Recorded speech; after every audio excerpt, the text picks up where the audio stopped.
The HCSS product helps me be a better foreman because I don't have to devote as much time, whether it be paper timesheets or paper prints. It makes the job easier for the foreman. I actually have time to go dedicate, help the crew out. Before, I'd have a stack of papers this big to fill out and keep track of myself, and I don't have space for that. Now it's all right here. A lot of people are still old school, so they have a hard book and they put everybody's time down and everything. I don't want more paperwork than I already have, so the application saves a lot of paperwork. It's a lot easier to help us carrying around an iPad or something of that nature versus pulling out a set of plans all the time. Also have GPS on the iPad, so if you're unsure on the page of where you are, you can zoom in and see where you're at on the project. You know that you're looking at what you're supposed to be looking at, and you don't have to, run around and go get paper plans or anything like that.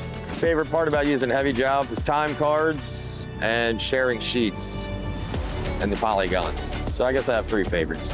I will tell a superintendent, hey, you're missing hours for this day, and within 2 minutes, the information is there. I mean, guys get paid quicker, it's more accurate, there's less discrepancies. The photo option, the notes. So I just put the notes down, and you don't have to call me, I have to write it down on a piece of paper. Oh, this is what I did. And it keeps everybody on the same page because everybody's in the same app, and it keeps everybody, the flow of communication direct. I couldn't imagine trying to go back to having 250 pages of blueprints, tracking time by hand. It just wouldn't be as efficient to go back to the old way.